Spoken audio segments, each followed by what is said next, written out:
Setting up automation on your fader controls is actually not hard to do at all. But before we get into that, let's talk about what controls you can actually automate. So if we come over here to this drums fader strip, we have solo, mute, and this fader right here. We can automate all three of those. In addition to that, we can automate the pans, and on any track with sends, we can automate the send fader, the send mute, and the send pans as well. Close that. Okay, so let's look at how to do this.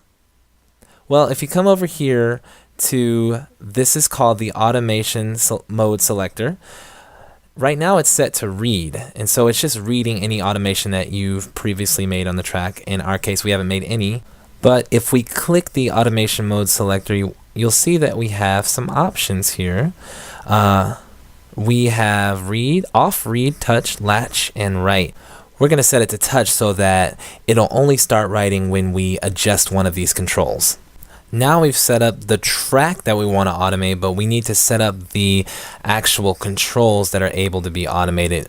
Because right now, well, if we started touching things, they're not necessarily going to be automated just because this track is in touch. We need to come over to this window menu, go down and click on automation, and it brings up this dialog box, and you can see that volume, send volume, pan, send pan, mute, send mute, and plugin are all enabled right now. Everything that's red is enabled.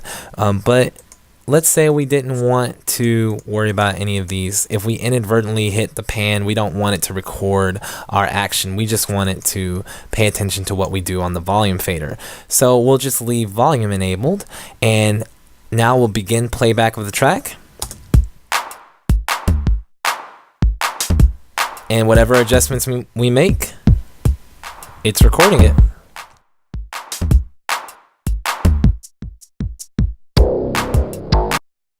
And once you let go of the fader, it returns to the position it was at before you began automation. So we're all done with our automation. Let's check it out. Let's see if it worked.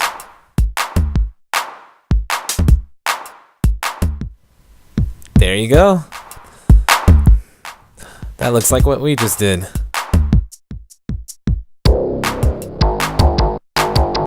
Okay, so that's how you automate. Let me show you one other one. Let's do the send volume just so you can see it. This is our send, and begin automation. Notice it's following the automation that we made previously. Also, it returns that fader. When I let go, it drops it right back down to where it started. So it's following our old automation and writing new automation. Let's see it in action.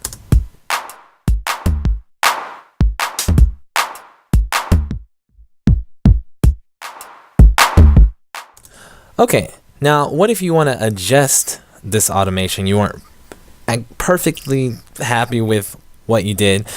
You can flip over to the the edit window. We'll flip over here, and we'll close this, close that, so you can see what's going on. Now let's go over to our drum track, which is where we just wrote the automation.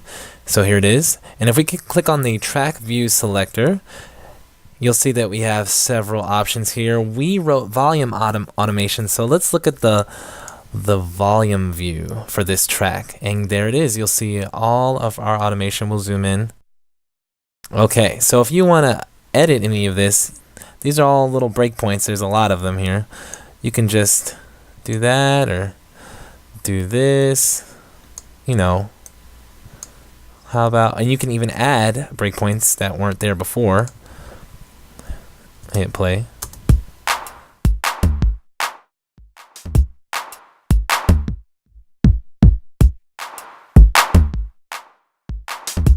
There you go. Or if you hated all of it, you can just get rid of it.